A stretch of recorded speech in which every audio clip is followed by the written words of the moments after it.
하셨느니라. 아멘. 우리는 계속적으로 예수님에 대해서 배우고 있습니다. 예수님이 어떤 분인가? 예수님은 완전히 순종하셨다는 것을 보게 되었죠. 다른 것이 아닙니다. 예수님은 자기의 모든 영광을 내려놓고 이 땅에 오셨고 유대인들과 로마가 싫어하는 십자가의 형벌을 지기까지 그가 이 땅 인간의 죄의 모습으로 오셨죠. 그러나 죄가 없으시지만 그는 모든 것을 비우시고 하나님의 능력 가운데 모든 은혜로 말미암아서 순종하셨다는 것을 보게 되죠. 그 순종은 다른 것이 아니라 자기의 모든 생각과 마음, 계획을 다 내려놓고 하나님께서 태초부터 준비해 놓으신 구원의 모든 여정들을 시작하신 것이 바로 예루살렘 십자가의 길입니다. 예수님은 십자가에 말미암아서 순종하실 때 죽기까지 복종, 죽기까지 순종하셨죠. 그러는 예수님을 하나님 아버지께서는 그를 가장 높은 구원의 이름으로 그를 높이셨죠. 우리는 너무나도 기억할 것이 있습니다. 하나님은 순종한 자를 높이신다는 거죠. 하나님께서는 항상 그를 향해서 하나님을 찾는 자들에게 찾아가 주시고 문을 두드리는 자들에게 그 문을 열어주시고 그에게 은혜를 베풀기를 소망하는 자들에게는 그 소망의 은혜를 주신다는 것을 압니다. 그런 말미암아서 예수님께서 그 제자들에게 가르쳐 주실 때 그 목숨을 구원하고자 하는 자를 잃을 것이고 오히려 굵은지 나를 위하여 제 목숨을 잃는 자들에게는 찾으리라. 이것은 단순히 제자들에게만 하신 말씀이 아니라 자신이 가기는 그 길, 십자가를 향해서 가는 그 길이 어떤 의미인지를 말씀하신 것처럼 제자들도 함께 그 생명을 오직 하나님 앞에 순종함으로 드리기를 바라셨죠. 그런 또한 제자를 향해서 형제들과 같이 싸우는 자들을 향해서 자기를 높이는 자들에게 낮아질 것이고 또한 자기를 낮추는 자들에게는 높이시리라 하시면서 십자가로 말미암아서 죽음에 이르렀던 예수님께서 하나님 아버지께서 능히 그를 가장 높은 곳으로 올리실 것을 분명하게 말씀하셨습니다. 이것은 다른 것이 아니었습니다. 그의 말씀 가운데 하나님을 인정하고 그의 말씀 가운데 순종함으로 그 모든 능력이 하나님으로부터 시작된다는 것을 깨닫는 자, 그것이 바로 참된 순종이요 하나님의 말씀 가운데 복을 받는 자죠. 그렇기 때문에 우리는 잠언 3장 6절의 말씀을 잘 기억해야 됩니다. 우리 지난주에 한번 잘 읽었지만 다시 한번 더 같이 함께 잠언 3장 6절의 말씀을 암송하는 생각 가지고 함께 같이 보겠습니다. 시작! 너는 범사의 그를 인정하라. 그리하면 내 길을 지도하시리라. 아멘. 우리에게 주어진 참된 말씀입니다. 주의 말씀 순종하는 자들에게 하나님께서 반드시 높이시는 것처럼 주를 인정하는 자, 그가 우리의 삶과 생명의 주인인 것을 인정하는 자들에게는 하나님께서는 반드시 길을 열어주실 것을 알게 되죠. 우리는 그로 말미암아서 또다시 세 번째로 깨달아야 될 것이 있습니다. 같이 한번 읽겠습니다. 시작! 순종하신 예수님을 품읍시다. 그렇습니다. 순종하신 예수님을 품는 것이 우리에게 진짜 중요하죠. 왜? 우리 역시도 하나님 앞에서 높임을 받게 하기 위해서입니다. 우리는 너무나 잘 압니다. 빌립보서 2장 11절의 말씀을 보면 우리의 입이 어떻게 하나님의 말씀 가운데 순종하고 그 말씀 가운데 주의 은혜로 말미암아 살아가는지 이렇게 말합니다. 같이 함께 한 목소리로 읽겠습니다. 시작! 모든 입으로 예수 그리스도를 주라 시인하여 하나님 아버지께 영광을 돌리게 하셨느니라. 예수님께서 그 낮아지신 말미암아서 가장 높은 이름, 그 영광의 자리까지 올라가실 때에 우리에게 주어진 참된 명령이기도 하고 순종해야 될 바를 이렇게 말합니다. 모든 입으로 예수 그리스도를 시인하고. 이 시인한다는 말은 매우 큰 어려움처럼 보입니다. 어찌 보면 예수 그리스도를 믿는 사람들은 어렵지만 한편으로도 가장 쉬운 이야기이기도 하죠. 여러분들을 향해서 누군가가 이렇게 물어봅니다. 예수님 믿습니까? 라고 물어보면 여러분들은 무슨 말을 하겠습니까? 아니요, 저는 예수님 믿지 않습니다. 라고 말하는 사람들은 여기에 아무도 없을 겁니다. 당연히 예수님 믿습니다. 너무나 당연하죠. 예수 그리스도를 믿는 것, 그리고 입으로 고백하는 것은 너무나도 당연한 말이고 또한 내가 믿는 바를 숨기지 않을 수밖에 없는 내 안에 성령이 계시기 때문이죠. 그런데 우리는 분명히 깨달아야 될 것이 있습니다. 시인하는 것이 뭘까? 단순히 그냥 시인한다는 것, 예수님 믿기 때문에 그냥 나는 예수님 믿습니다 라는 것을 말하는 것일까? 우리는 열왕기상에 보면 그가 시인한다라는 표현, 말 그대로 그가 말씀 가운데 예수님을 고백하는 것이 어떤 의미인지를 이렇게 말하죠. 우리 33절의 말씀만 함께 같이 읽겠습니다. 시작! 만일 주의 백성 이스라엘이 주께 범죄하여 적국과 패하게 되므로 주께로 돌아와서 주의 이름을 인정하고 이 성전에서 주께 기도하며 간구하거늘. 인정한다는 표현이 시인한다는 말과 같은 말입니다. 빌립보서에서는 바울은 이 말 가운데에 그가 모든 입으로 시인하라 라고 말하죠. 시인한다는 말은 다른 것이 아니라 말 그대로 입으로 말하라는 뜻입니다. 근데 여기서 보면 시인한다는 말을 단순히 말하라가 아니라 인정하라 라고 말하죠. 인정한 것은 그냥 당연히 하나님께서 우리의 주인입니다 라고 인정한 것으로 끝나지 않고 35절에서는 그 인정한다는 말, 시인한다는 말이 어떤 의미인지 더욱더 구체적으로 이렇게 말합니다. 같이 함께 35절의 말씀을 함께 같이 보겠습니다. 시작. 만일 그들이 주께 범죄함으로 말미암아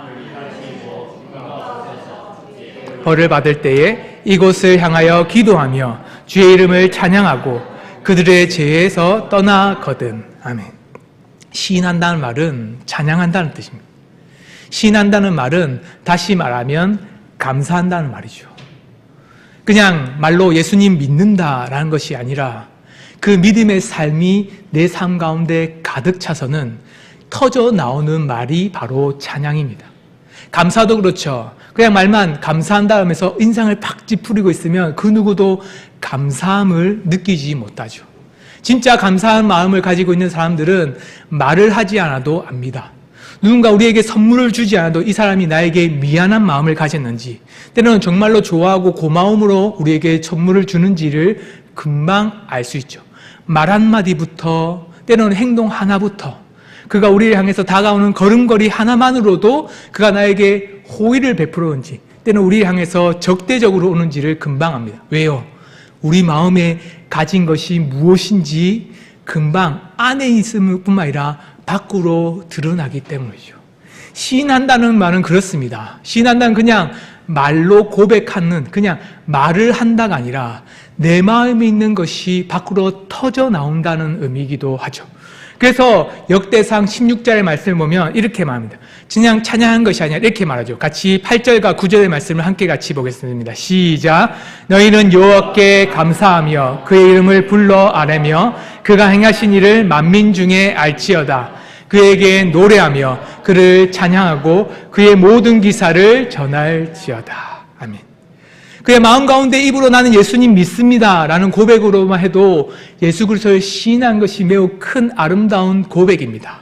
그런데 역대상 16장 8절과 9절의 말씀은 주의 이름을 찬양하며 그 찬양한 것을 그냥 끝나지 않습니다. 그의 이름을 불러 아뢰되 그 행하신 일을 만민, 모든 세상 가운데 그것을 알리기 위해서 자기 안에 있는 것을 고백 터져 나오도록 고백할 뿐만 아니라 그 세상 가운데 있는 사람들을 향해서 찬양과 노래와 그뿐만 아니라 하나님이 하신 모든 일들을 세상 사람들에게 전하게 하는 그 모든 것이 바로 시인한다, 인정한다. 우리가 보통 이것을 전도라고 표현하기도 하지만 삶의 고백이기도 합니다. 우리는 전도하기 위해서 말을 전합니다. 그러나 말을 전하기 이전에 우리 안에 참된 믿음이 있는지를 살펴보고 그뿐만 아니라 하나님 향한 감사와 찬양이 사람이 없을 때도 내 속에 터져 나오는지를 살펴보는 거죠. 그래서 오늘 말씀에 모든 입이 시인하도록 한다는 것은 다른 것이 아니라 세상 나만 말씀 속에서 그냥 고백, 삶으로 살아가는 것뿐만 아니라 세상 모든 사람들이 나와 동일한 삶을 살도록 고난과 어려움, 그 원수와 같은 세상 속에서도 하나님만을 고백했던 내 인생, 그런 것처럼 세상 가운데 살아가 있는 믿지 않는 자들도 함께 동일한 감사와 찬양이 일어나도록 삶을 전하는 것이 바로 시인한다는 거죠. 그렇기 때문에 모든 입이 시인하게 하는 것은 너무나 큰 의미를 가집니다. 시편 145편 10절에서 12절 말씀은 우리에게 너무나도 이것을 중요한 표현으로 이렇게 말하죠. 여호와여 주께서 지으신 모든 것이 주께 감사하며 주의 성도들이 주를 송축하리라. 그들이 주의 나라의 영광을 말하며 주의 업적을 일러서 12절 같이 함께 보겠습니다. 시작. 주의 업적과 주의 나라의 위엄 있는 영광을 인생들에게 알게 하리이다. 그렇습니다. 시인한다는 것은 이런 말이죠.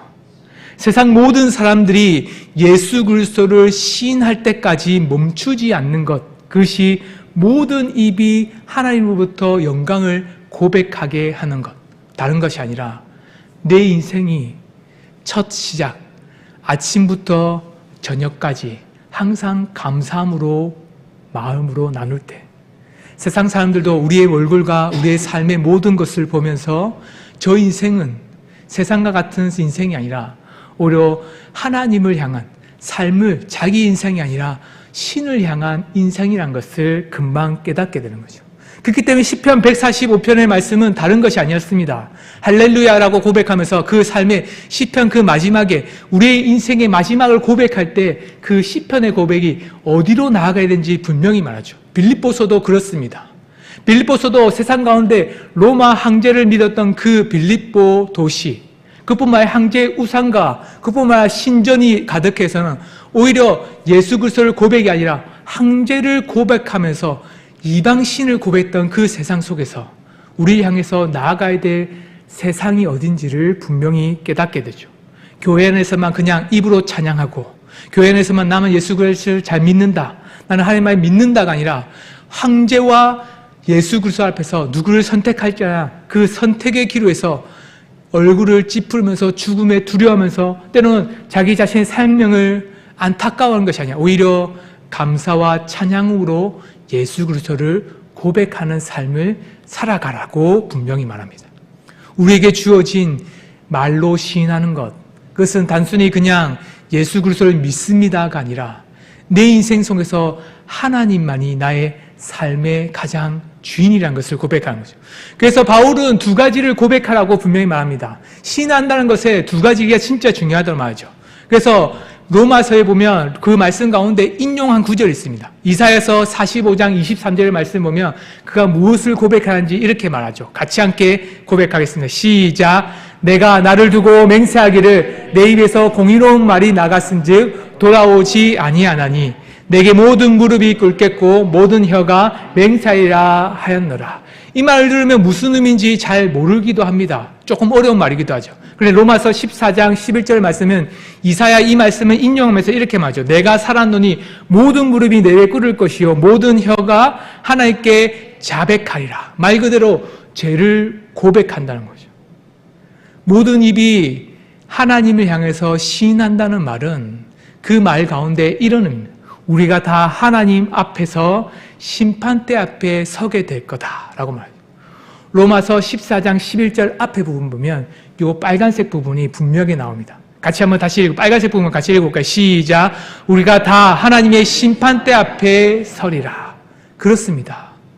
우리가 진짜 시인해야 될 고백은 우리가 죄인이라는 거죠.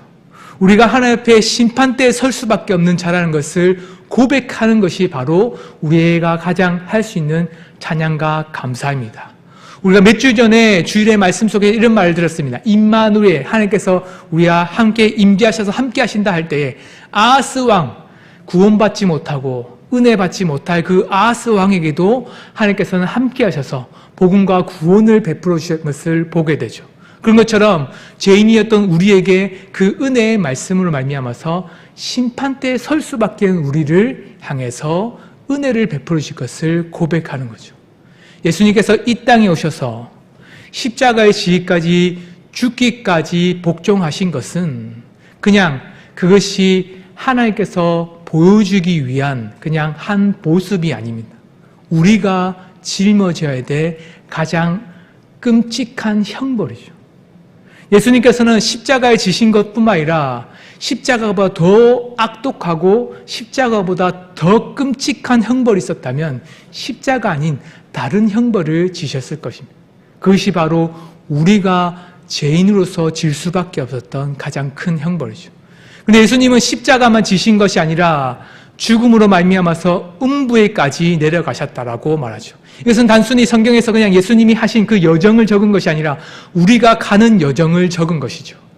십자가로 말미암아서 세상 가운데 가장 큰 악하고 가장 큰 끔찍한 형벌을 받는 것에 끝나지 않고 심판으로 말미암아서 죽음에, 지옥에, 그로 말미암아 세상 가운데 도저히 건널 수 없는, 회복할 수 없는 그 삶의 끝으로 가는 인생, 인간이 겪을 수밖에 없는 죄인의 마지막 모습을 예수님께서는 가셨죠. 죄인을 고백한다는 것은 그렇습니다. 우리는 구원받을 수 없는 정말로 끔찍히 십자가를 내가 대신 지고 음부에 대신 내려가도 그 모든 것을 내가 형벌을 감당해도 나 스스로는 구원받을 수 없는 아주 어리석은 자라는 것을 고백하는 것이 바로 우리의 가장 큰 아름다운 찬양이며 감사죠. 그뿐만 아닙니다. 우리에게 주어진 가장 큰 고백은 바울은 이렇게 말합니다. 시편 18편 49절 말씀 인용하면서 이렇게 말하죠. 같이 함께 읽겠습니다. 시작. 여호와여, 이러므로 내가 이방 나라 중에 주께 감사하며 주의 이름을 찬송하리다. 이 말을 들으면 그냥 이방인 중에서 우리가 구원받은 유대인들, 이스라엘 백성들이 구원받은 것에 원수들 가운데 있었던 그런 바벨론과 세상 속에서 구원해 주신 것에 감사하는 것처럼 마음입니다. 로마서 15장 9절의 말씀도 그런 비슷하게 말하죠. 그러므로 내가 열방 중에 주께 감사하고 주의 이름을 찬송하리로다 함과 같으니라. 말 그 열방, 세상 가운데 믿지 않는 세상 모든 사람들 속에서 내가 구원받은 것에 항상 감사하고 찬양하겠습니다. 그런 의미도 있겠지만 구약의 말씀이 진짜 우리에게 주어진 은혜가 무엇인지 이렇게 말하죠. 로마서 15장 9절의 앞에 보면 이렇게 말합니다. 빨간 부분만 함께 같이 읽겠습니다. 시작. 이방인들도 그 긍휼하심으로 말미암아 하나님께 영광을 돌리게 하려 하심이라. 죄인으로 말미암아서 구원받을 수도 없었던 우리, 죄인으로서 원수와 같은 하나님을 믿는 이스라엘 백성들과 유대 백성들을 원수로 말미암아서 그들을 핍박하고 그들을 죽이려 했던 많은 이방인들마저도 하나님께서는 그 긍휼하심과 은혜로 지금 그 구원의 길을 열어주고 계시다라고 말하죠. 이방인들도 그 긍휼하심으로 말미암아 하나님께 영광을 돌리게 하려 하심이라. 우리의 모든 입이 시인한다는 것은 우리가 스스로 죄인으로서 하나님의 은혜 가운데 머물지 못한다라는 것뿐만 아니라 구원받지 못할 그 사람들, 구약의 말씀 이사야에서 말한 것처럼 믿음의 백성들을 핍박하고 그들을 죽이려 했던 그 모든 자들에게도 그 은혜로 말미암아서 하나님께서는 구원하셨다. 그것은 단순히 구원받지 못할 그 자들을 향한 하나님의 사랑과 긍휼하심이 얼마나 큰지를 우리에게 가르쳐 주는 거죠. 우리 빨간 부분 로마서 15장 9절의 말씀을 처음부터 끝까지 한번 같이 읽겠습니다. 시작. 이방인들도 그 긍휼하심을 말미암아 하나님께 영광을 돌리게 하려 하심이라. 기록된 바 그러므로 내가 열방 중에서 주께 감사하고 주의 이름을 찬송하리로다 함과 같으니라. 아멘. 바울은 빌립보서에서 하고 싶은 그 모든 입이 주로 말미암아서 시인한다라는 것은 우리가 그냥 교회 안에서 말로 고백하는 것으로 끝나야 한다라고 말하지 않습니다. 구원받을 수 없었던 자들이 하나님을 찬양함으로 하나님의 은혜를 베품으로 그러면 하나님의 긍휼하심을 구함으로 이제는 그 모든 은혜가 세상을 향해서 나아가고 있다라고 분명히 말하죠. 그러니까 두려워하지 말라는 말입니다. 세상 가운데 모든 입이 지금은 그들이 핍박하고 세상의 모든 사람들을 향해서 그들이 예수 그리스도를 믿는 자들을 향해서 칼을 들이댄다 할지라도 그들마저도 복음 앞에서 무릎 꿇게 될 것이고 그들마저도 예수 그리스도를 그 입으로 시인하게 될 것이고 구원받지 못할 그 이방인 아수르와 바벨론 그뿐만 아니라 로마와 그 모든 이방 가운데서도 하나님을 믿는 예수 그리스도를 입으로 시인하는 은혜까지 머물게 될 것이라고 고백하고 있는 거죠. 그러니 우리가 예수 그리스도의 복음을 전할 때, 전도할 때 그냥 단순히 예수님 믿으십시오라고 말하기도 하지만 진짜 전해야 될 것은 우리의 기쁨과 즐거움이죠. 세상은 점점 악해진다 할지라도, 세상은 점점 교회를 핍박한다 할지라도, 세상은 점점 우리를 향해서 삶으로 살아가지 못하는 것처럼 두려움과 근심을 준다 할지라도 그럼에도 불구하고 나는 하나님을 택하겠습니다. 그럼에도 불구하고 나는 하나님을 쫓아서 예수 그리스도 은혜에 감사하며 살겠다는 것을 마음으로 고백할 뿐만 아니라 그들 가운데에 내 삶으로 그들에게 전하는 것이 바로 입으로 시인하기까지 우리가 고백하는 겁니다. 그럴 때 하나님께서 영광 받으신다라고 말하죠. 하나님의 교회는 점점점 확장해 갈 것입니다.